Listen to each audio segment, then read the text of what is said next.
पिता देख करके घबरा जाएं, 2.5 साल की बच्ची क्या वैराग्य की बातें करती है। लेकिन मैंने सुना है बिना गुरु की कृपा के आप नहीं मिलोगे। मैं भक्तराज नारद हूं, तुम्हारे गुरु जो हैं वो साक्षात चोर हैं। वैराग्यवती बोली, आज मेरे जीवन का सबसे बड़ा फल मिला कि मुझे साक्षात नारायण दिख गए, लेकिन माफ करिएगा प्रभु, मेरे गुरु तो सर्वश्रेष्ठ हैं। अरे दुनिया के बड़े बड़े मठाधीश, बड़े बड़े गुरु बैठे हैं, अपने शिष्यों को दीक्षा देते हैं, वर्षों वर्ष निकल जाते हैं, ठाकुर जी की झांकी नहीं दिखती। एक सप्ताह में सारे देवता मेरे सामने आकर के खड़े हो गए, ये मेरे गुरु की कृपा नहीं है। एक राजा की पुत्री थी, उसका नाम था वैराग्यवती। क्या नाम था उसका? नाम वैराग्यवती इसलिए था कि वो जन्म के बाद जब से उसने बोलना शुरू किया, वो वैराग्य की ही बातें करती थी। दुनिया के लोग कहते कि ये खिलौना कितना अच्छा है, देखो देखो लाली ये खिलौना कितना अच्छा है, और वो बोलने लगी है थोड़ा थोड़ा, बाल्यपन में ही बोलती है। हमारा शरीर भी तो खिलौना है, जैसे ये खिलौना टूट जाएगा एक दिन हम भी टूट जाएंगे। जैसे इस खिलौने में चाबी भरते हैं तो ये चलता है, हमारी भी चाबी है। पिताजी आपकी कुछ वर्षों की चाबी बची है, थोड़ा भजन कर लो। पिता देख करके घबरा जाएं, 2.5 साल की बच्ची क्या वैराग्य की बातें करती है।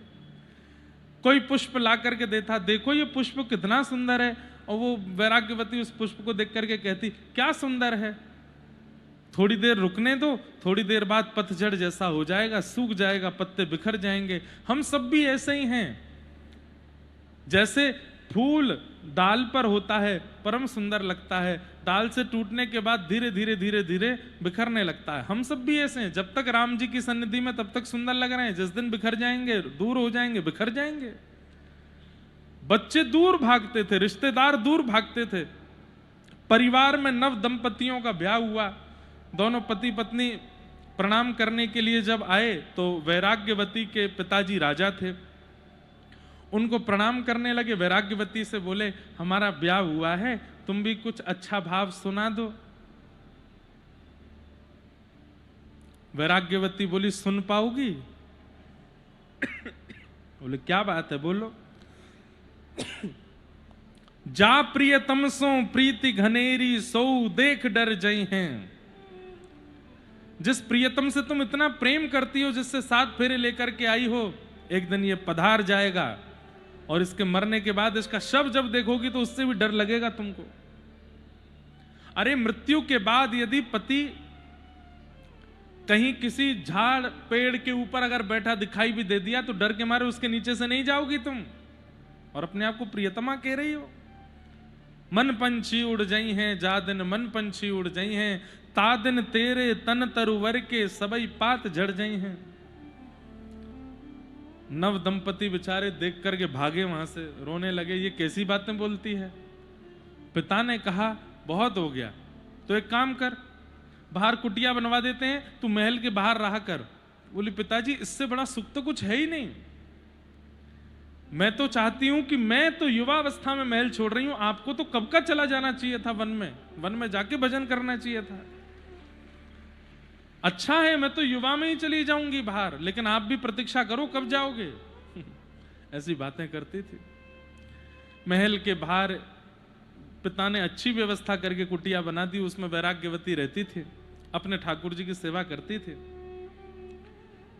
एक दिन एक चोर आया, गांव में चोरी करता करता करता वैराग्यवती के घर पहुंच गया। खिड़की पर जाकर के देख रहा था अंदर क्या चल रहा है। वैराग्यवती अपने ठाकुर जी को शयन करा रही थी, और शयन कराते कराते बोल रही थी हे नाथ, मुझे अब कुछ नहीं चाहिए, संसार के किसी विषय में मेरा मन नहीं है, मैं बहुत प्रसन्न हूं कि मुझे कुछ नहीं भाता, मुझे केवल आप भाते हैं। लेकिन मैंने सुना है बिना गुरु की कृपा के आप नहीं मिलोगे, कृपा करके आप ही किसी गुरु को मेरे जीवन में भेज दो। चोर ने बाहर खड़े खड़े सुन लिया, बोले ओहो इसको गुरु की इच्छा है, हमको चेला की इच्छा है, हम ही गुरु बन जाते हैं। और वो चोर ही थोड़ा तिलक चंदन लगा करके और गले में माला वाला पहन करके थोड़ा स्वरूप अपना सुधार करके और तुरंत वैराग्यवती के द्वार पर पहुंच गया। अरे कोई है? यहां ब्राह्मण देव को बहुत जोर की प्यास लगी, सब इधर देखो, कथा सुनो। ब्राह्मण देव को बहुत जोर की प्यास लगी, कोई जल पिलाएगा? अरे कोई है? इतने में वैराग्यवती देखा कि कोई संत महात्मा साधु बाहर जल मांग रहे हैं। तुरंत ठाकुर जी की प्रसादी जल लेकर के दौड़ी, जय हो महापुरुष, आप प्यासे हैं, विराज जाइए, जल पान कीजिए। चोर बोला, अरे बालिका, मैं तुमसे बहुत प्रसन्न हूं, लेकिन मैं क्या बताऊं, मैं अपने नियम के कारण मुझे लगता है किसी दिन प्राण त्याग दूंगा। ऐसा क्या नियम है आपका? मेरा नियम है कि मैं अपने शिष्यों के हाथ से ही जल पीता हूं और शिष्यों के हाथ का ही बना प्रसाद पाता हूं। प्यास तो मुझे बहुत दिनों की लगी है, लेकिन मेरा शिष्य कोई मिल ही नहीं रहा है। वैराग्यवती तुरंत नेत्र बंद करके बोली, ओहो, मैं अभी ठाकुर जी से कह रही थी कि कोई गुरु भेज दो मेरे जीवन में जो आपसे मिलाए। मुझे लगता है ठाकुर जी ने ही गुरु भेजे हैं जो शिष्य की तलाश कर रहे हैं। वैराग्यवती ने कहा, मैं योग्य तो नहीं हूं, लेकिन अगर आपकी इच्छा हो तो आप मुझे दीक्षा दे दीजिए, मैं आपकी शिष्या बन जाऊंगी और फिर आप मेरे हाथ का जल पी लीजिएगा।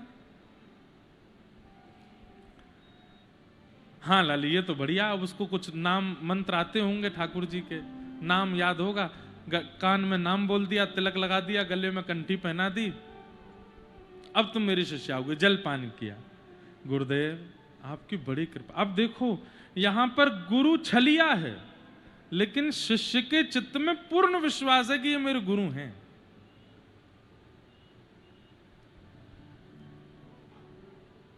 मुझे आज्ञा कीजिए ना, मुझे राघव जी कैसे मिलेंगे? बोले राघव जी से मिलना है? बोले हाँ, तुम्हारे पास जितनी संपत्ति है, जितना सामान है, सब लेकर के चलो। आश्रम में एक बहुत सुंदर उत्सव करना है हमें, उस उत्सव में हमें जरूरत पड़ेगी, सब ले जाकर के गुरु जी के आश्रम में लगा दो, राघव जी तुमको मिलेंगे। बोले गुरुदेव मुझ पर संपत्ति तो ज्यादा नहीं, पर ठाकुर जी के सोने के बर्तन और कुछ आदि हैं, ले चलो, ले चलो, सबको ले चलो, ठाकुर जी को भी ले चलो। वैराग्यवती ने तो झटपट सब सामग्री रखी। गुरु के वचन अटल कर मानो, मेरे गुरुदेव कह रहे हैं राघव जी ऐसे ही मिलेंगे। सब सामान इकट्ठा कर लिया, ले जाने लगी। गुरुदेव बोले, अरे तुम इतना भार कैसे उठाओगी, लाओ थोड़ा मुझे दे दो। नहीं नहीं गुरुदेव मैं उठा लूंगी। ठाकुर जी वाला तुम रख लो, ठाकुर जी अपनी को, बाकी सामग्री मुझे दो, मैं लेके चलता। लेके चल रही है, अपने गुरुदेव का मुख भी नहीं देख रही, केवल चरण देख रही। कितने कोमल चरण हैं इनके, कितने मधुर मेरे गुरुदेव हैं। वो चोर हैं वो। चलते चलते चलते एक रास्ते में कहीं पहुंचे। गुरुदेव ने कहा, हमारी दीक्षा की एक परंपरा है, वो तो हम करना भूल ही गए। बोले क्या?